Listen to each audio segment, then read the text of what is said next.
Bon bah voilà, ça y est, c'est la fin. C'est la fin de la Coupe de France, parce que vous le savez qu'il restera encore un seul match en Ligue 1, puisqu'on saura d'ailleurs ce du dimanche qui sera officiellement le champion de France de Ligue 1 édition 2020-2021. Pour l'instant, on va baisser le son parce que le son est un poil fort. Voilà. Voilà. Et donc voilà, donc victoire du Paris Saint-Germain sur le score de 2 buts à 0. Un début d'Icardi et de l'inévitable Kylian Mbappé. D'ailleurs, Kylian Mbappé qui a notamment l'intervieweur de France Télévisions qui a eu plus de couilles que Gilles Boulot. Ah, je sais, je vous une cavale à Gilles Boulot. À partir d'aujourd'hui, Gilles Boulot est mon ennemi numéro 1. Alors, il n'a rien fait, je sais, il est pénible, peut-être pas aussi pénible qu'il y paraît. Peut-être qu'il a sa fille est leur boulot, peut-être que sa sœur est leur boulot. Mais concrètement, les questions qu'il a posées hier, je ne me remets pas. Voilà. Bon, on n'est pas là pour parler de ça, bien évidemment. On est là pour parler, bien évidemment, du match entre le Monaco et le Paris Saint-Germain. Donc, comme je l'ai dit, hein, avec 2 buts, un but à la 19e minute et un but donc à la 81e qui a paraphré justement tout ce qui s'est passé. Alors, Monaco s'est quand même créé quelques occasions, hein. On pense notamment à Jenson Martinez qui a envoyé une frappe qui est tombée sur la barre. Crépy Diatta qui a frappé, mais Keylor Navas était là. D'ailleurs, Keylor Navas qui a joué, hein, ce qui peut signifier tout simplement le fait que c'était quand même extrêmement urgent de remporter cette coupe qui était quand même important. Golovin qui a frappé par rapport à ça, pardon, j'ai sommeil. On a également Florenzi qui a tenté une grosse prunelle, malheureusement c'est pas passé. Mais c'est vrai que ce match, il n'y a pas eu énormément d'occasions franches de la part des deux équipes. Et au final, voilà ce qui s'est relativement bien passé. Donc au niveau des absents, bah, on notera tout simplement du côté parisien les absences de deux suspendus. Je pense à Presnel Kipembe et Neymar qui était donc suspendu. Bon, le CNOSF, d'après ce que j'ai compris, n'a pas souhaité, voilà, n'a pas validé la demande et le recours du PSG. Concrètement, voilà. Donc ils n'ont pas obtenu gain de cause. Donc cela s'est passé ainsi. De l'autre côté, du côté de Monégasque, on prend les mêmes et on recommence. D'ailleurs, retour d'ailleurs de Jovetic qui était quand même présent par rapport à ça. Mais sinon, on retrouve voilà, l'équipe qui, a priori, finira la saison ce dimanche. Donc pour le multiplex qu'on suivra bien évidemment. Donc, qu'est-ce qu'on peut dire finalement des deux équipes? On va commencer avec l'AS Monaco. Je pense que l'AS Monaco a l'erreur de l'AS Monaco, l'erreur de Dizazi, concrètement, elle te fait courir derrière le score et te met les Parisiens bien en fait. C'est-à-dire que quand le PSG a assuré, quand le PSG a géré, c'était quand même assez compliqué par rapport à ça. Monaco n'a pas fait un match ridicule, hein. C'était plutôt sérieux, ils ont essayé de faire des choses, mais quand tu fais une erreur aussi grosse que celle-là en finale de Coupe de France, ou même une finale d'une compétition de qui que ce soit, tu peux pas te permettre aujourd'hui face au PSG de faire une erreur aussi grosse. Et forcément, tu la payes cash, parce que tu es obligé de courir derrière le résultat. Ce résultat que tu es obligé de courir, tu n'y arrives pas. Parce que s'il y avait eu égalisation, ça aurait pu être possible. Et en plus de l'équipe en face, elle laisse pas d'espace, elle est très sérieuse, elle n'hésite pas à revenir d'un point de vue défensif. Elle a plus d'expérience aussi, et je pense que ça c'est ce qu'a dit notamment Chouameni et pas non plus déconnant. Paris a plus d'expérience, Monaco a peut-être manqué, a peut-être été trop précipité, a peut-être manqué voilà, de réaction. Mais voilà, clairement, de réaction, de choix, dans le dernier geste, souvent ça n'a pas toujours été le cas. Et puis, il n'y a pas eu ce rouleau compresseur que Monaco a parfois et qui pose vraiment des problèmes du côté de toutes les équipes qu'elle rencontre. Elle n'a pas eu également cette espèce de pressing pesant qui pourrait être donné. Aujourd'hui, le Paris Saint-Germain je vais pas dire a mieux joué, a été plus sérieux, Mais après, ce qu'il faut comprendre, c'est que le PSG a joué dans un système, je dirais, où avec leur objectif était surtout voilà, ils ont marqué, il fallait surtout être solide, il fallait surtout être bien sérieux, appliqué, et donc forcément, ça a entraîné littéralement ce qui s'est passé ce soir avec cette victoire du Paris Saint-Germain, qui pour ainsi dire a été donnée pour le Stade de France. Pour ce qui est du PSG, le PSG c'est un gros soulagement, hein, pour les hommes de Mauricio Pochettino. Alors, c'est vrai qu'il y aura des choses à dire, hein, pour cette saison. Il Il y aura des choses à dire, il y aura des choses à analyser.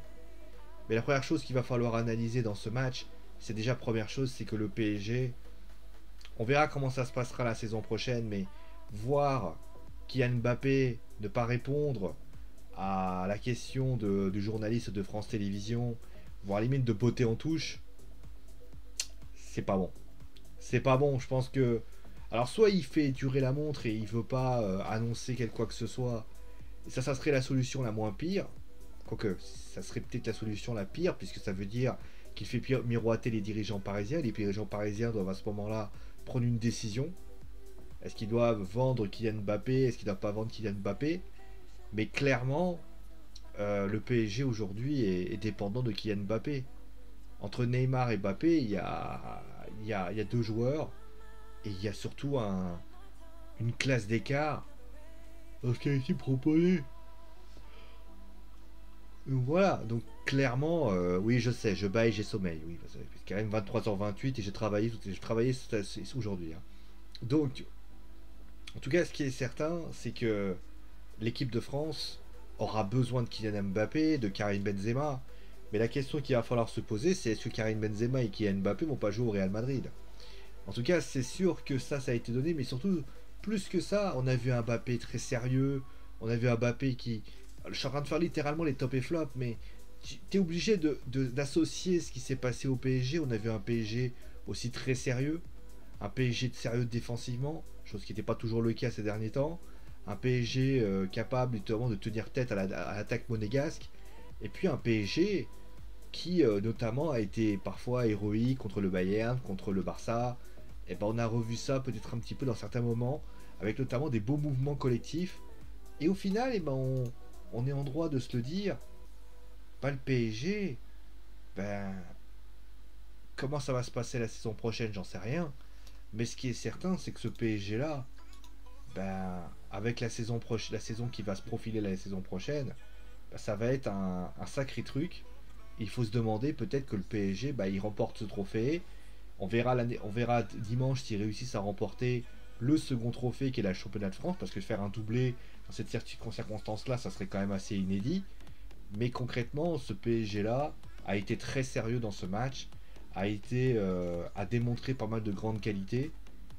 Ils ont été solides défensivement, offensivement, ils ont été efficaces. Ils ont profité de l'erreur notamment de ce cher Dizazi, malheureusement, qui fait une erreur un peu à la con. Mais voilà, concrètement, on peut qu'être... voilà, t'es parisien, tu te contentes de ça. Et tu pars du principe que les choses sont ainsi, tout simplement. Bon voilà, il n'y a pas grand chose à dire de plus sur la prestation des deux équipes. Monaco a pas su trouver le dernier geste, a peut-être été un peu... voilà, a pas été là. Paris a été sérieux. Paris a été sérieux d'un point de vue offensif, d'un point de vue défensif. Sérieusement, ils ont même joué en contre à un moment donné. Hein. Donc voilà, le PSG en a épaté plus d'un. Et j'ai envie de dire tout simplement que les statistiques, moi honnêtement, je voyais vraiment Monaco passer. Comme quoi, voilà, je peux avoir tort. Mais en tout cas, ce qui est sûr, c'est que le PSG aujourd'hui a remporté... Oh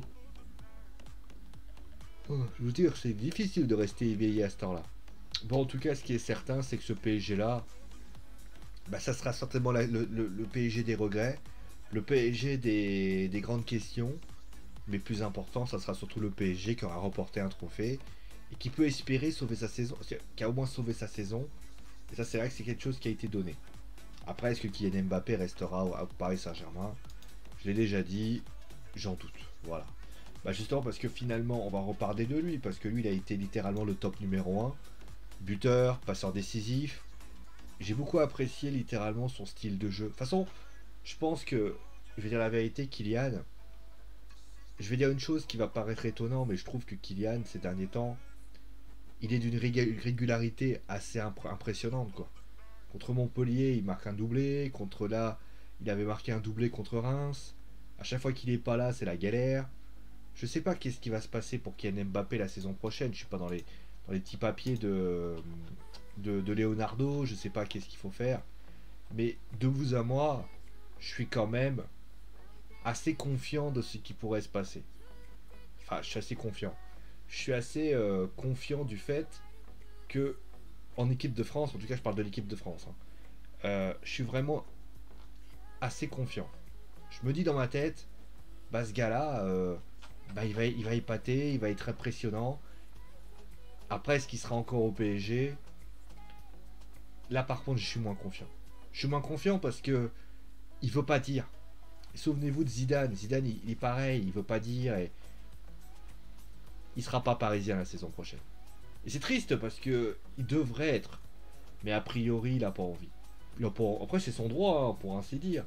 Mais je pense que la saison prochaine, il sera pas. Alors, après, il peut très bien rester et faire tir libre, hein.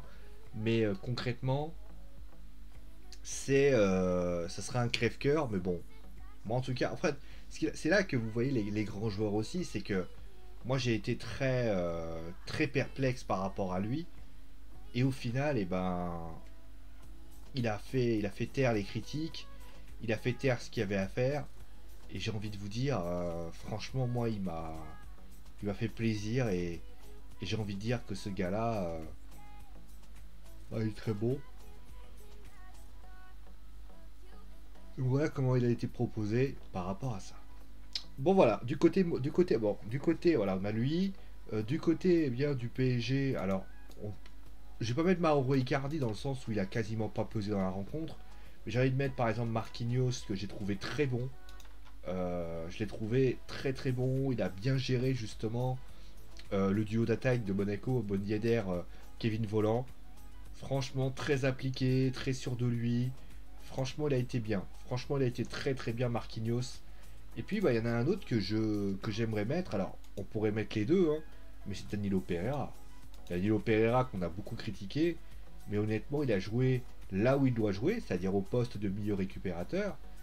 Et ben, au final, il a eu l'objectif, c'était de récupérer les ballons, de jouer à un jeu basé sur justement de récupérer les ballons, de les donner aux personnes concernées. La mission, elle est réussie, quoi. Il a fait exactement ce qu'on attend de lui, et je pense que c'est une grosse indication pour Mauricio Pochettino, c'est que s'il met, si Pochettino le pose là, je pense qu'il peut littéralement en épater plus d'un. Voilà. Bon, au niveau des flops, bah Dizazi, forcément, bah Dizazi, bah, il fait son erreur. Il a fait une erreur qui est pas possible, quoi. T'es en finale, tu peux pas te permettre de faire une erreur aussi grosse. Donc forcément, ça s'est pas bien passé. Il a fait beaucoup d'erreurs par la suite. Donc ça a été une grosse déception. Voilà, ça a été une grosse déception.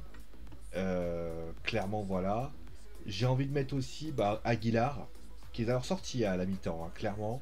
Parce qu'à un moment donné, Mbappé faisait ce qu'il voulait de Ruben Aguilar.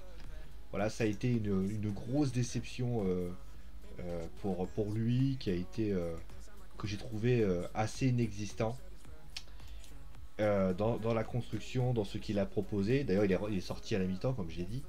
Et puis le dernier, ben. Alors le dernier, c'est un peu particulier parce que. Il y en a deux. On va prendre un parisien. Il y en a deux, franchement, moi, je ne les ai pas trouvés oufissime. C'est. Bah. C'est Icardi, en fait. Icardi que j'ai trouvé. Que j'ai trouvé assez inexistant. Voilà, que j'ai trouvé inexistant. Ou Ben Yedder. Franchement, l'un et l'autre peuvent se faire parce que Ben Yedder, bon, il est arrivé, il n'a pas touché beaucoup de ballons. Alors Golovin, c'est pareil, hein, volant, etc. C'est qu'en fait, tu vois que clairement, Icardi a pas vraiment, il a marqué, mais il n'a pas pesé dans la rencontre. Et puis de l'autre côté, tu as Volant, Golovin, Ben Yedder. On peut pas te dire qu'ils ont pesé dans la rencontre, voire même pas du tout.